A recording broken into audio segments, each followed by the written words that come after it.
Hello everyone! Welcome to the Layman Way, where we strive to bring the explanation of the key concepts in a very fun and engaging way. Concepts from the field of UPSC, PSC, CAT, you name it, we have it. And guys, we are trying to create a big impact by providing free quality education so that everyone can get access to this education and you can be a part of this revolutionary journey by doing just few things, liking and sharing the video and subscribing to the channel. And also, do not forget to recommend the video to your friends. Alright guys, if you want to view the full playlist, you can always go on the I button in the top right corner and view our full course. And if you are watching this video, do not forget to leave a comment down below and share your progress with others so that we can motivate one another, and let's get started. So guys, welcome to the course. तो चलिए आगे अपना lecture continue करते हैं जिसमें हम social issues को discuss कर रहे हैं। तो हेल्थ सेक्टर में हम देख लेते हैं कि हेल्थ सेक्टर में क्या क्या चीज़ें न्यूज़ में थी। तो सबसे पहला पॉइंट आता है नेशनल डिजिटल हेल्थ मिशन के बारे में।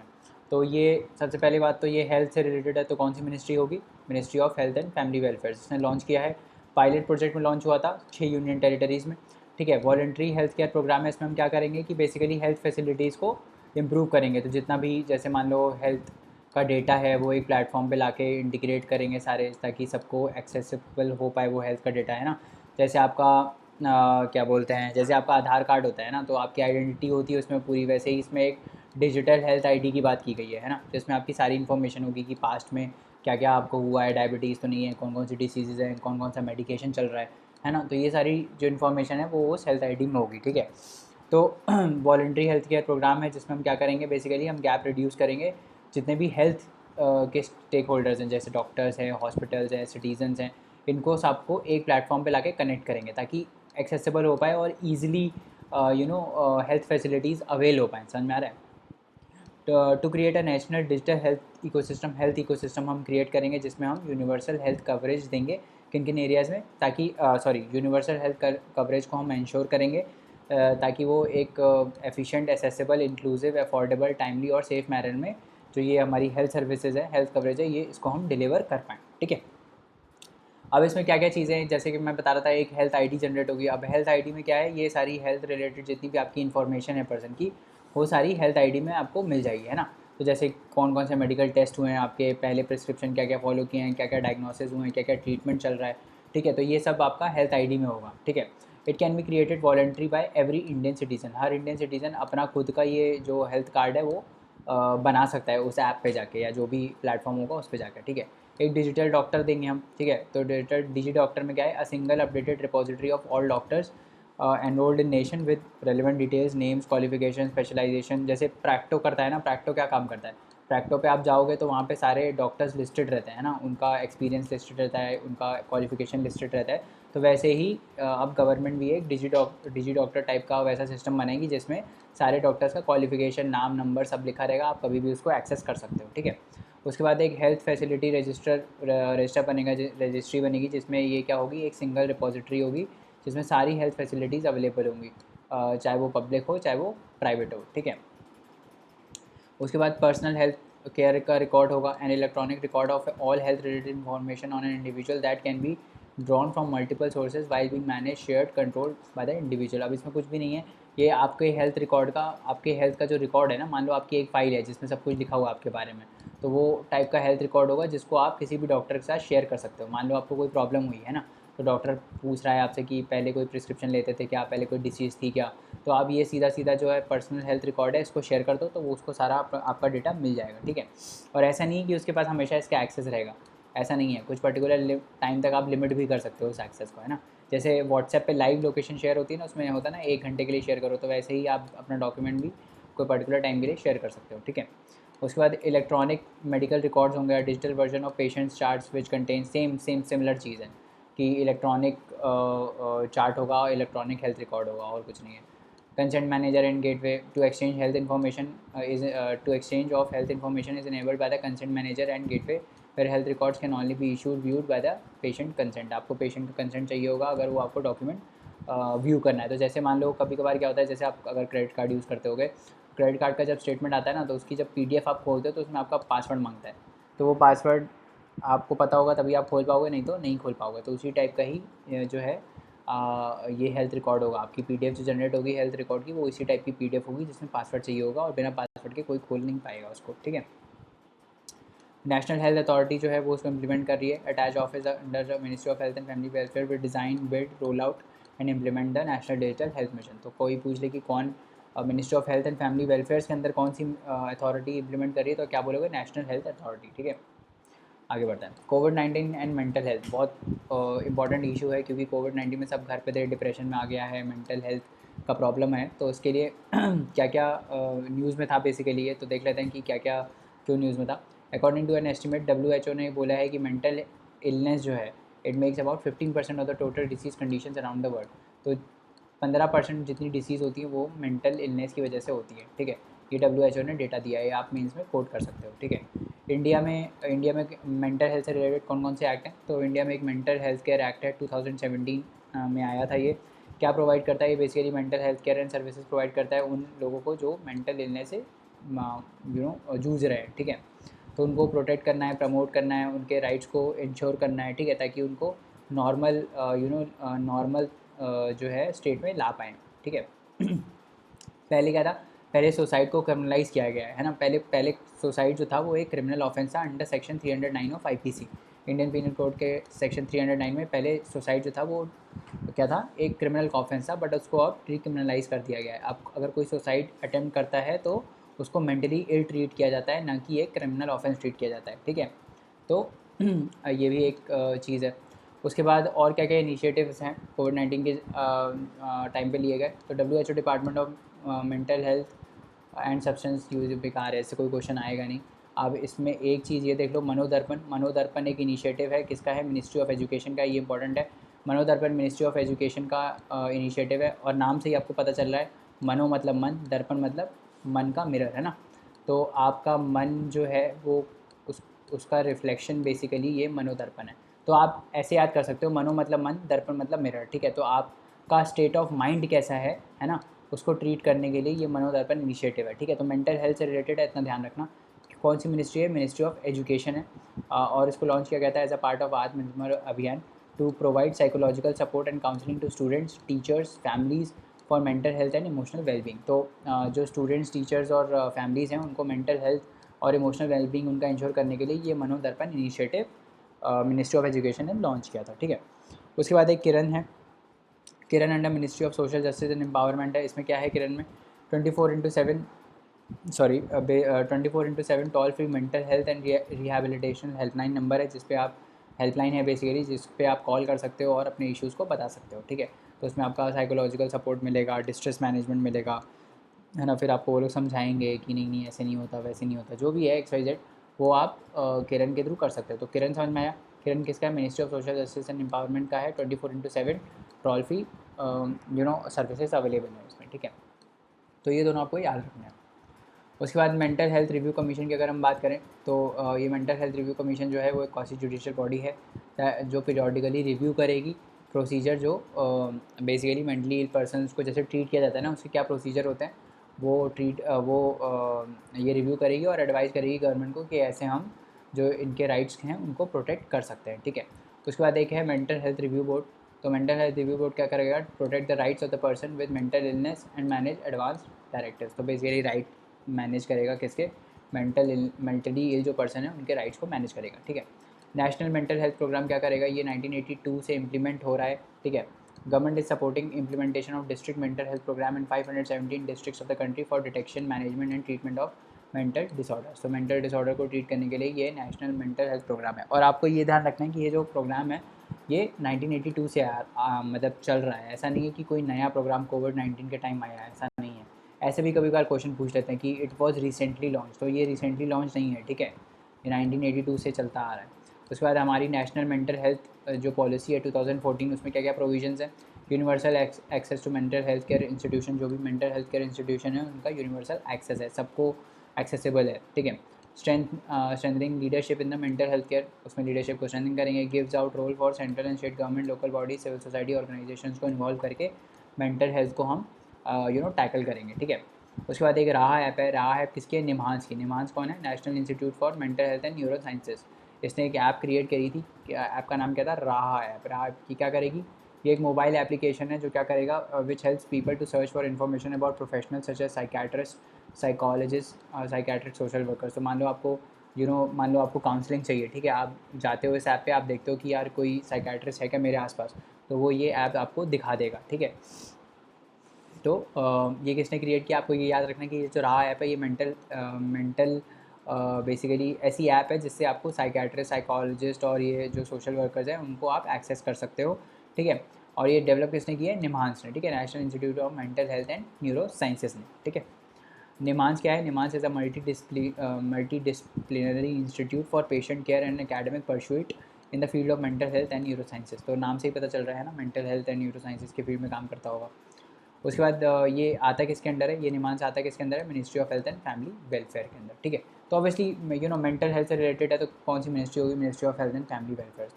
थोड़ा लॉजिक लेके भी अगर गैस करोगे तो भी आ जाएगा, है ना, याद करने की हर चीज़ ज़रूरत नहीं है।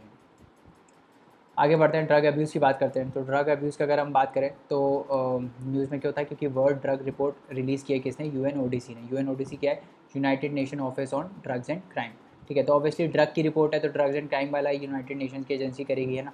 तो इसने रिलीज़ की है। अब इंडिया में देख लेते हैं क्या क्या प्लान चल रहा है। इंडिया में एक नशा मुक्त भारत चल रहा है, एनुअल एक्शन प्लान, जो 2020 से 2021 में जो हमारे 272 मोस्ट अफेक्टेड डिस्ट्रिक्ट्स हैं जिनमें नशा सबसे ज़्यादा होता है, ये जो 272 डिस्ट्रिक्ट्स हैं जिनमें नशा सबसे ज़्यादा होता है, यहाँ पे इम्प्लीमेंट होगा। कौन इम्प्लीमेंट कर रही है, ये ministry of social justice and empowerment implement कर रही है on the occasion of international day against drug abuse and illicit trafficking, जो कि जून 26 को होता है। अब देखो ये याद करने की ज़रूरत नहीं, ये जो डे है वो कब मनाया जाता है, ऐसे तो कितने डे हैं, है ना, सबको थोड़ी याद करते फिरोगे। बट ये आपको याद रखना है कि ये जो नशा मुक्त अभियान है जो इंडिया में चल रहा है, ये 272 डिस्ट्रिक्ट्स में चल रहा है। ऐसा आ जाए कि ये पैन इंडिया चल रहा है तो गलत हो जाएगा। 272 डिस्ट्रिक्ट्स में चल रहा है। कौन सी मिनिस्ट्री है, ministry of social justice and empowerment इसको इम्प्लीमेंट कर रही है, ठीक है।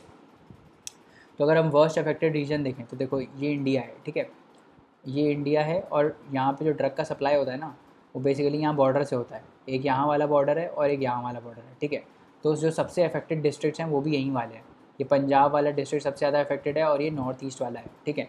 तो अभी हम पढ़ेंगे कि ये जो वर्स्ट अफेक्टेड रीजन है इसमें एक मतलब नॉर्थ ईस्ट इंडिया आता है, एसेप्शली मणिपुर, और नॉर्थ वेस्ट इंडिया में especially Punjab, followed by Mumbai, Delhi and now Haryana, ठीक है। तो यही वाला यहाँ से यहाँ तक पूरा ड्रग आता है, ठीक है।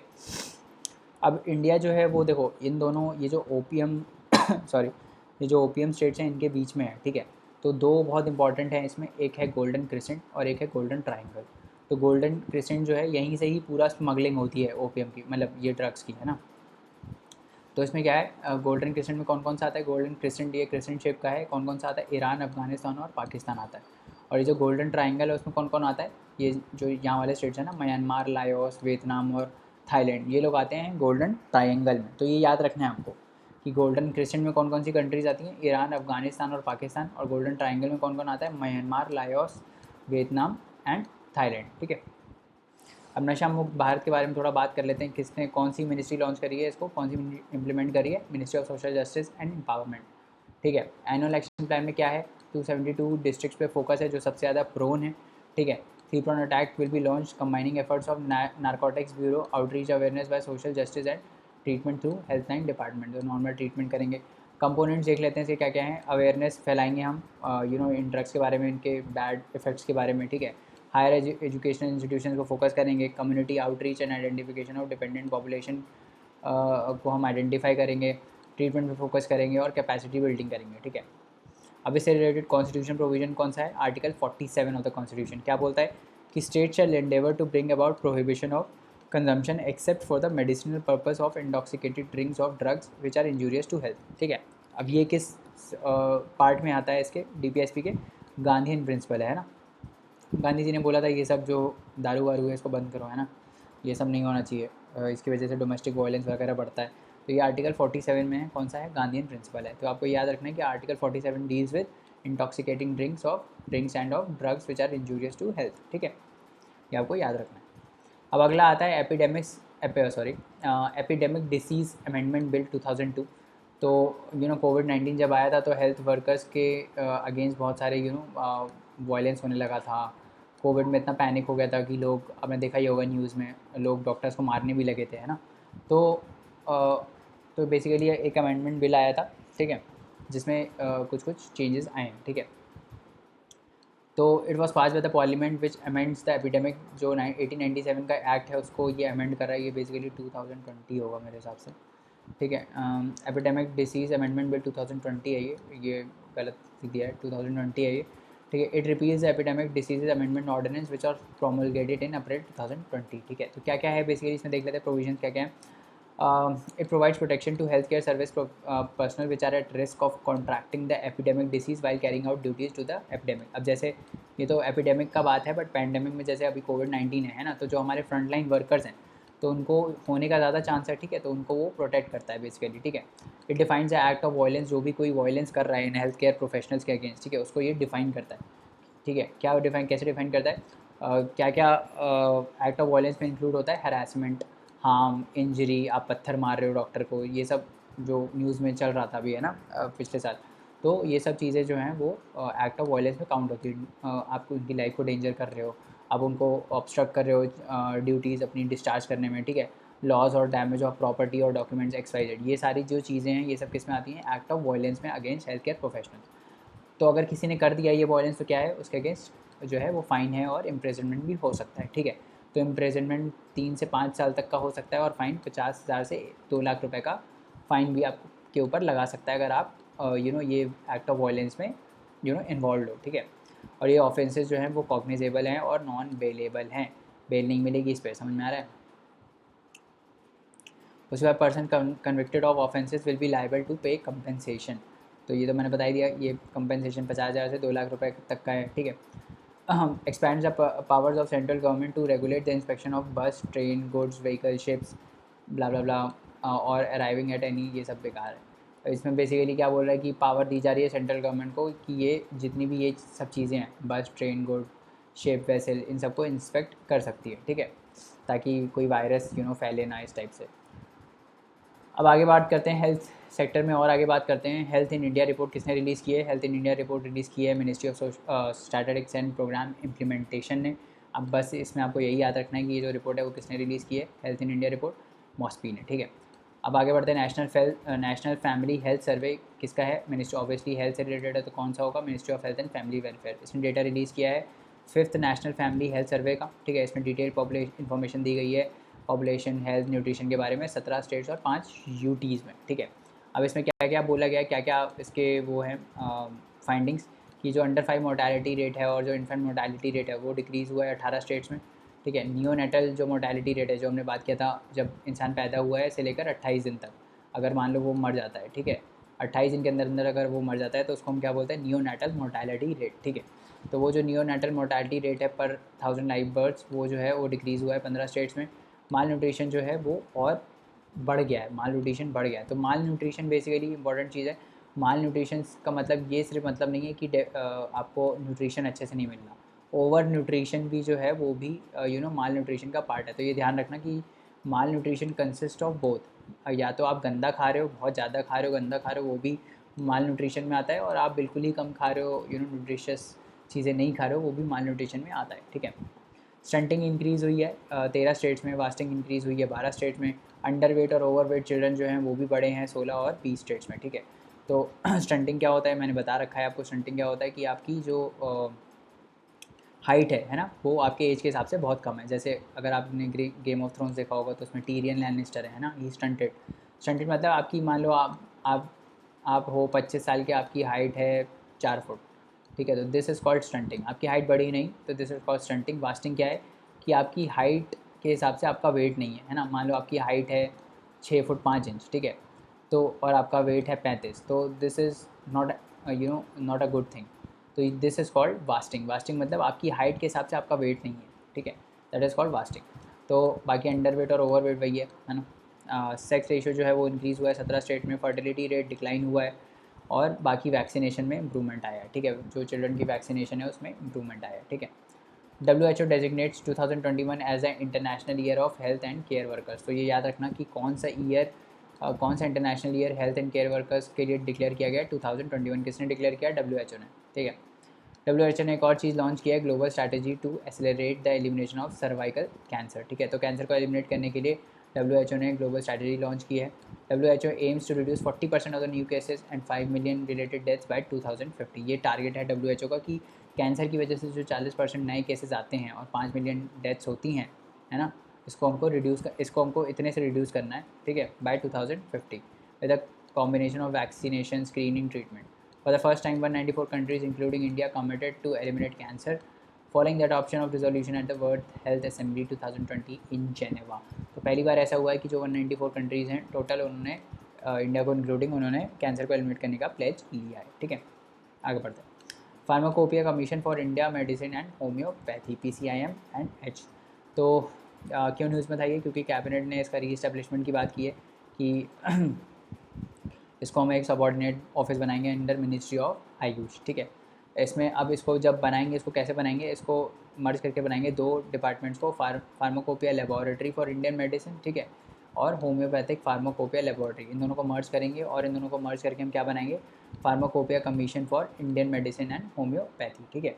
तो फार्मा कमीशन फॉर जो ये है PCIM and H, pharmacopoeia commission for Indian medicine and homeopathy, ये क्या है, ऑटोनॉमस बॉडी है, किसके अंदर, मिनिस्ट्री ऑफ आयुष के अंदर 2010 में इस्टेब्लिश हुई थी। तो ध्यान रखना कोई रीसेंट बॉडी नहीं है, 2010 में इस्टेब्लिश हो चुकी है, ठीक है। अब एक आगे बात करते हैं आरोग्य पथ के बारे में। आरोग्य पथ क्या है, आरोग्य मतलब कोई रोग नहीं है आपको, कोई डिसीज़ नहीं है, ठीक है, तो हेल्थ से रिलेटेड चीज़ है।